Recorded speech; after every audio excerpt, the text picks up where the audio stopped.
अयोध्या से हैं सरवण जी, आप राम भक्त माने जाते हैं अयोध्यावासी क्या सोचते हैं? इस लाउड स्पीकर से अजान सही है सर? अजान मैं कहता हूँ, अजान में और तेज लाउड स्पीकर लगाइए आप। हमें आपकी अजान से नहीं दिक्कत है। हम अल्लाह अकबर कहते हैं। लोग मैंने बनारस में देखा पत्रकार महोदय कि वो लोग 5 वक्त की हनुमान चालीसा पढ़ रहे हैं। अरे आप बताइए, सनातन धर्म हमारा कहता है कि हम पूजा करते हैं, बिना नहाए पूजा नहीं करते हैं। आप 5 वक्त की नमाज क्या 4 बजे हनुमान चालीसा पढ़ना चालू कर देंगे और किताब लेके हनुमान चालीसा पढ़ रहे हैं? हमारे मुस्लिम भाई हैं, वो अजान भी करेंगे और लाउड स्पीकर नहीं हटेगा। ये मैं चैलेंज करता हूँ। मैं खड़ा हूँ, हमेशा हर जगह खड़ा रहूंगा। जनता पार्टी चाहती है कि सब लोग मस्जिदों पे जाएं, मंदिरों में न जाएं। मस्जिदों पे जाके और वो तांडव करने का काम करे। लेकिन अयोध्या से आप कहते लाउड स्पीकर देंगे, अफ्तार पार्टी तो आप करवाते ही हैं सर? बिल्कुल बिल्कुल, हम अफ्तार भी करवाएंगे, हम ले जाएंगे, लाउड स्पीकर भी देंगे, क्योंकि वही हमारा गंगा जमुनी तहजीब है। नमस्कार, आप देख रहे हैं 24 न्यूज। मैं आपके साथ राशिद, हमारे साथ सरवण पांडे जी मौजूद हैं, इनसे बातचीत करेंगे। अयोध्या से आते हैं, जिस तरह से लगातार जो है अजान को लेकर सवाल उठाया जा रहा है, या राज ठाकरे ने अल्टीमेटम दिया है कि 3 मई तक अगर अजान बंद नहीं हुई तो जो है इसके विपरीत परिस्थिति होंगे। वहीं जो है काशी से जो खबर आई है कि वहाँ पे 5 वक्त में जो है हनुमान चालीसा का पाठ किया जा रहा है। सरवण जी, अयोध्या से हैं आप, अब तो हनुमान चालीसा 5 वक्त होने लगा है सर, अयोध्या का क्या हाल है? मोदी सरकार के शासन काल में आखिर देश का कहाँ देश जा रहा है? जिस तरह से आप बताइए, हम हिंदू धर्म सनातन धर्म से आते हैं। इस वक्त देश में जिस तरह से अजान और हनुमान चालीसा के नाम पे सियासत की जा रही है, आप बताइए 5 मिनट का नमाज होता है, हम 2 घंटे का कीर्तन करते हैं। तो हमारे कीर्तन से अगर मुस्लिम भाइयों को नहीं परेशानी है तो ये राजनीतिक पार्टियां अजान के नाम पे, क्या इस देश में अब सनातन धर्म जो हिंदू है वो लोग देखे होंगे आप रामनवमी के दिन वो मस्जिद जाने लगे हैं? क्या इस देश के शासनकाल में जो इतना बड़ा भव्य मंदिर का निर्माण किया जा रहा है भारतीय जनता पार्टी के शासनकाल में, जो कहती है हिंदू के नाम पे राजनीति करती है, वो हिंदुओं को कहाँ ला के खड़ा कर दिया है? हिंदुओं अब जाते हैं भगवा झंडा के नाम पे। जो सरकार रोजगार नहीं दे पाती है, जो सरकार राम के नाम पे बात करती है, वो राम के नाम पे उत्तर प्रदेश में या देश में तांडव कराने का काम करती है। क्या इस देश में जो बेसिक मुद्दे हैं उन मुद्दों को नदारत करती हुए अजान, मैं कहता हूं अजान में और तेज लाउड स्पीकर लगाइए आप। हमें आपकी अजान से नहीं दिक्कत है। हम अल्लाह अकबर कहते हैं और हम राम और रहीम दोनों लोगों को मानते हैं। इस देश में सामाजिक सौहार्द का खात्मा किया गया है। जिस तरह से अजान का राज ठाकरे को मैं कहता हूं, राज ठाकरे जी, जब चुनाव आ जाता है महाराष्ट्र में, आपकी कोई अस्तित्व नहीं है राजनीतिक पार्टी की, तो आपने भी भारतीय जनता पार्टी के रास्ते पर चलने का काम किया है। इस देश के मुसलमान हो या हिंदू हो, सब हमारे हैं। लेकिन अजान और हनुमान चालीसा, कुछ लोग मैंने बनारस में देखा पत्रकार महोदय कि वो लोग 5 वक्त की हनुमान चालीसा पढ़ रहे हैं। अरे आप बताइए, सनातन धर्म हमारा कहता है कि हम पूजा करते हैं, बिना नहाए पूजा नहीं करते हैं। आप 5 वक्त की नमाज क्या 4 बजे हनुमान चालीसा पढ़ना चालू कर देंगे और किताब लेके हनुमान चालीसा पढ़ रहे हैं?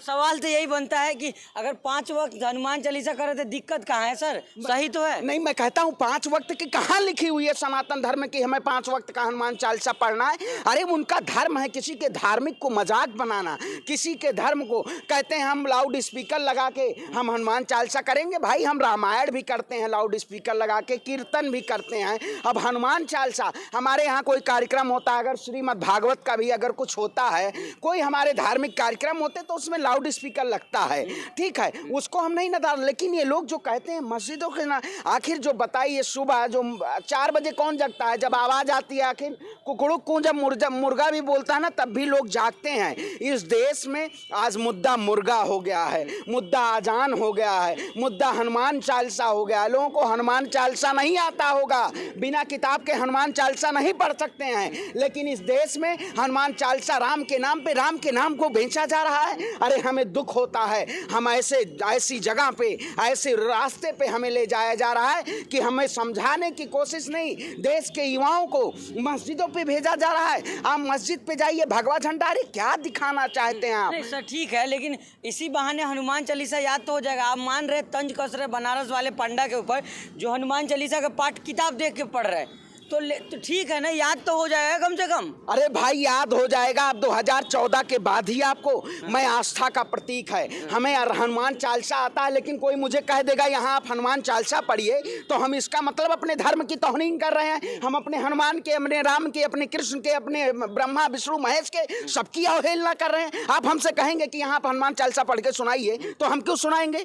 इस देश में क्या अजान के नाम पे, हनुमान चालीसा के नाम पे जो लोग कहते हैं अगर 5 वक्त की आपको हनुमान चालीसा पढ़नी है तो आप जाके मुस्लिम धर्म अपनाइए ना भाई, मुस्लिम के उसमें जाइए। आखिर इस देश में जो हिंदू के नाम पे, मुस्लिम के नाम पे जो लोग कहते हैं कि मुगलों ने 800 साल राज किया, अब ये क्या करना चाहते हैं? ये भारतीय जनता पार्टी चाहती है कि सब लोग मस्जिदों पे जाएं, मंदिरों में ना जाएं, मस्जिदों पे जाके और वो तांडव करने का काम करें। लेकिन मैं कह देना चाहता हूँ ये देश आपके तोड़ने से नहीं चलेगा। जो हमारे मुस्लिम भाई हैं वो अजान भी करेंगे और लाउड स्पीकर नहीं हटेगा, ये मैं चैलेंज करता हूं। मैं खड़ा हूं, हमेशा हर जगह खड़ा रहूंगा आवाज उठाने के लिए। लाउड स्पीकर किसी की वो नहीं है, किसी के अस्मिता को ठेस नहीं पहुंचाया जा सकता। अयोध्या से आप कहे थे लाउड स्पीकर देंगे, अफ्तार पार्टी तो आप करवाते ही हैं सर। बिल्कुल बिल्कुल, हम अफ्तार भी करवाएंगे, हम ले जाएंगे, लाउड स्पीकर भी देंगे, क्योंकि वही हमारा गंगा जमुनी तहजीब है। हम क्यों ना दें भाई? आप बताइए, इस देश में अगर हमारे मुस्लिम भाइयों के ऊपर, हमारे हिंदू भाइयों के ऊपर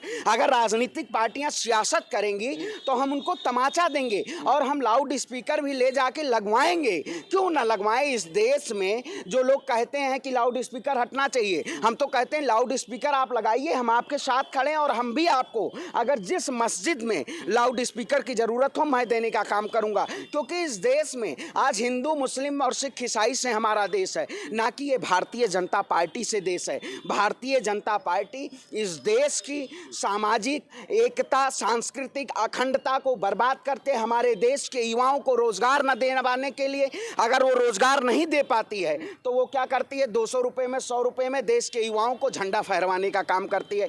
इस देश में बेसिक मुद्दे से नहीं नदारत किया जाता है। और हम आने वाले ईद में भी हम इफ्तार करवाएंगे, साथ में करवाएंगे, ईद भी मनाएंगे। क्यों ना मनाए? 2014 से पहले हमारे साथ मुस्लिम भाई हमारे साथ आते थे, हमारे साथ रहते थे। आज ऐसी जहर पैदा कर दिया गया, ऐसा विष लोगों में पैदा कर दिया गया है कि आज हिंदू मुसलमान के नाम पर लोगों राइट्स किया जाता है। हम मुस्लिम भाई हमारे साथ खड़े हैं। आखिर इस देश में अगर देश की एकता और संप्रभुता ना होती तो हम आप दोनों लोग ना खड़े होते। अगर राजनीतिक सियासत से अगर हमें ब्रेन वॉश किया गया होता तो हम भी ना खड़े होते। लेकिन हम इंटेलेक्चुअल पीपल को केवल गुमराह किया जा रहा है, देश के युवाओं को गुमराह किया जा रहा है कि आप अजान और हनुमान चालीसा पे लड़िए और हम इस देश की सत्ता में बैठने का काम करेंगे। लेकिन हम आपको सत्ता से बेदखल करेंगे। और राज ठाकरे जी को कह देना चाहता हूं कि आप महाराष्ट्र को तालिबान, पाकिस्तान, हिंदुस्तान में मत बांटिए। आप लोगों को हिंदू मुसलमान में मत बांटिए। राज ठाकरे जी, आपकी अस्मिता खत्म हो गई है। बाबा साहब बाल ठाकरे जो थे उनके कदमों पे आप नहीं चल रहे हैं, आप इस देश के सौहार्द को तोड़ने का काम कर रहे हैं। वो किसी धर्म के नहीं वो थे। वो तो कह रहे हैं कि सर मस्जिद के आगे जो है 3 तारीख के बाद सर लाउड स्पीकर हम लगाएंगे, वो चेतावनी दे रहे हैं। अरे आप बताइए, वही तो कहते हैं चेतावनी दे रहे हैं, तो मैं भी उनको चैलेंज कर रहा हूं, राज ठाकरे को चैलेंज कर रहा हूं कि आप लाउड स्पीकर उतरवाइएगा, हम आपके खिलाफ खड़े होने का काम करेंगे। इस देश में तांडव जैसे लोगों का कार्य नहीं चलेगा। ये जो गुंडे लोग हैं, भगवा के नाम पे जो गुंडई कर रहे हैं, राम के नाम पे जो गुंडई, राम के नाम पे जो लोगों को तोड़ने का काम कर रहे हैं, इनके खिलाफ हम खड़े हैं और हमेशा लड़ने के लिए राज ठाकरे आके चैलेंज करें। इनको चैलेंज करता हूं, महाराष्ट्र की जनता इनको भगाने का काम करेगी। ये जिस तरह से हिंदुस्तान को कोड़ने का काम करें, इनके खिलाफ एक धार्मिक उन्माद फैलाने का इनके खिलाफ मुकदमा होना चाहिए। अगर मुकदमा नहीं होगा, हम मुकदमा करने का काम करेंगे राज ठाकरे के खिलाफ। अयोध्या से हैं सरवन जी, आप राम भक्त माने जाते हैं अयोध्या वासी क्या सोचते हैं? इस लाउड स्पीकर से अजान सही है सर? भाई देखिए, अयोध्यावासी क्या, अयोध्या हम भगवान श्री राम के वंशज हैं। ठीक है, भगवान श्री राम के नाम पे हम सियासत नहीं करते हैं। भगवान श्री राम त्रेता युग में आए, त्रेता युग में आज कलयुग चल रहा है। कलयुग में कहा गया है ना कि जिस तरह से ये लोग कलयुग में भगवान श्री राम को भी नहीं छोड़ रहे हैं, ये भगवान श्री राम के नाम पे उन्माद कर रहे हैं। भगवान श्री राम तो सबके थे। अमन चोपड़ा जो है न्यूज़ 18 के पत्रकार कह रहे हैं कि हिंदू खतरे में है। उन्होंने एक लंबा डिबेट चलाया कि हिंदू कैसे खतरे में नहीं है सर, पत्थर जिहाद बता रहे हो। अच्छा 800 साल जब मुगलों ने राज किया तब देश का हिंदू खतरे में नहीं था। 180 साल अंग्रेजी हुकूमत ने राज किया तब हिंदू खतरे में नहीं था। 60 साल इस देश में कांग्रेस ने राज किया तब हिंदू खतरे में नहीं था। अरे नरेंद्र मोदी जी 7 साल इस सत्ता में क्या आ गए, ये कह रहे हैं देश का हिंदू खतरे में है।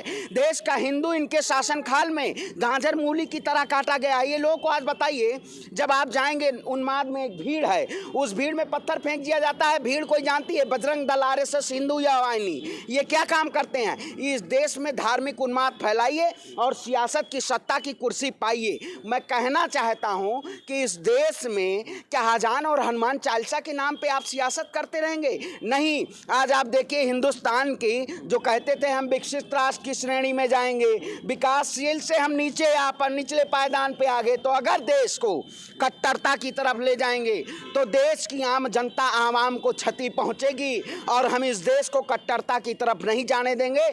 हम इस देश के लिए लड़ाई लड़ेंगे और ये जैसे तोड़ने वाले लोगों को हम सबक सिखाएंगे। और राज ठाकरे जी, आप अपने बयान को वापस लीजिए, वरना इस देश में हम आवाज उठाएंगे आपके खिलाफ और राज ठाकरे को गिरफ्तार होगा, क्योंकि धार्मिक उन्माद जो फैलाएगा उसकी गिरफ्तारी होनी चाहिए। इस देश में ऐसा नहीं है चोला पहन लीजिए, आप चोला पहन के कुछ भी करते रहिए। इस देश में देश कानून से चलता है, देश संविधान से चलता है। देश आपके धार्मिक उन्माद से नहीं चलेगा और हम चलने नहीं देंगे। अयोध्या वाले तो खतरे में नहीं है ना सर? अयोध्या के हिंदू, राम भक्त हिंदू होते हैं आप लोग, लेकिन आप तो खतरा महसूस नहीं कर रहे हैं। आप बताइए हमारे पास यहाँ कितने मुस्लिम भाई खड़े हैं, हम खतरे में हैं? हैं? बताइए, अगर खतरे में होते तो कितने मुसलमान भाई हम उस बीच में खड़े हैं, हमें कोई खतरा नजर आता? हमारे ऊपर पत्थर कोई फेंकता? नहीं फेंकता। ये लोग जो बैठे हुए हैं सत्ता में, ये सत्ता के लोभी लोग हैं। ये इस देश में मुस्लिम के नाम पे राजनीति करते हैं, क्योंकि इनके पास कोई मुद्दा नहीं है भाई, कोई मुद्दा नहीं। अब हनुमान चालीसा हम पढ़ते हैं, रामायण हम पढ़ते हैं, गीता हम पढ़ते हैं, कुरान हम पढ़ते हैं, बाइबिल हम पढ़ते हैं। अगर तो हम क्या चिल्ला के कहेंगे कि हम नहीं 5 वक्त क्यों पढ़ेंगे? सनातन धर्म नहीं भाई, मैं वही मुस्लिम धर्म का मजाक उड़ाया जा। पांडा लोग तो पढ़ रहे हैं। मैं कहता हूँ अगर 5 वक्त मुझे पढ़ना है तो मैं भी जाके इस्लाम कबूल कर लूँ भाई, मैं भी इस्लाम कबूल कर लूंगा। दिक्कत कहाँ? नहीं 5 वक्त ये क्या माइक लगा के 5? हम क्या होता है, हमारे एक वो हैं, हम उसमें भी हम रामायण पढ़ेंगे तो हम पूजा करेंगे, हम अखंड राम, हम ब्राह्मण कुल से आते हैं, ठीक है। लेकिन हमारा ये नहीं कहता है कि आप किसी दूसरे धर्म को और किसी मजहब को आप मजाक उड़ा के और उसको कि आप 5 वक्त पढ़ेंगे, हम जाएंगे मस्जिद। तो मैं कहता हूं कि आप जाइए भाई, लेकिन तांडव करने के लिए आप मस्जिद पे जाते हैं। आप इस देश में क्या दिखाना चाहते हैं? हमारे धर्म को, सनातन धर्म को जो फैलाएगा, ऐसी जहर फैलाने का काम करेगा, उसके खिलाफ इस देश में हम लड़ाई लड़ेंगे और आवाज़ उठाते रहेंगे। हम कहते हैं आप हमें कहिए कि यहाँ रामायण पढ़िए, यहाँ बैठ के वो पढ़िए, तो हम नहीं पढ़ेंगे ना, क्योंकि हमारी भी एक अस्मिता है। इस देश में अस्मिता के नाम पे ठेस पहुंचाया जा रहा है, राम के नाम पे ठेस पहुंचाया जा रहा है। सर पत्थर जिहाज है, हो गया है पत्थर जिहाज। अरे बहुत लोग तो, मैं भी ये सोच रहा हूँ, कह रहे हैं कि जेसीबी का मतलब हो गया है पता ना क्या क्या। इस देश में सोशल मीडिया जो व्हाट्सएप यूनिवर्सिटी है, ये व्हाट्सएप यूनिवर्सिटी लोगों के ज्ञानों को ब्रेन वॉश कर रही है, ये ब्रेन वॉश कर रही है। लेकिन हम इसको साफ कर रहे हैं। अब बहुत इस समय पहले देखे होंगे 2000, कुछ लोग तो कह रहे हैं 2014 के बाद ही हिंदू बचा है। अरे ये 2014 के बाद हिंदू का खात्मा करने वाले हैं भारतीय जनता पार्टी। ये हिंदू हितैषी नहीं, हिंदू विरोधी सरकार है। ये बताइए, क्या इस देश में सामाजिक सौहार्द को खात्मा करने के लिए देश की सियासतें ऐसे कहेंगी? क्या हमें इस देश में हिजाब के नाम पे, हिंदू मुसलमान के नाम पे ये पॉलिटिकल पार्टियां सिर खा के चंद दिनों में केवल लड़ाई करके और हमें बजाना चाहती हैं? लेकिन मैं कहता हूं, मैं मुस्लिम भाइयों के भी समर्थन में खड़ा हूं, हमेशा खड़ा हूं, आवाज उठाता हूं कि आपके लाउड स्पीकर नहीं हटेंगे। अगर राज ठाकरे को चैलेंज है तो मैं चैलेंज देता हूं, आप हटवा के दिखाइए। इस देश में धार्मिक उन्माद नहीं फैलेगा। जो धर्म के नाम पे सियासत करते हैं उनका झोला पैक करके उनको बाहर भेजने का काम किया जाएगा। बहुत शुक्रिया सर। बहुत बहुत। तो ये थे हमारे साथ श्रवण पांडे जी, अयोध्या से हैं। तमाम मुद्दे बातचीत करते, जिस तरह से कह रहे हैं कि जो धार्मिक उन्माद फैलाया जा रहा है, जो दो समुदाय के बीच में जो कट्टरता फैलाई जा रही है, वो सही नहीं है। जल्द से जल्द राज ठाकरे पर एफआईआर दर्ज होना चाहिए और उसे गिरफ्तार करना चाहिए।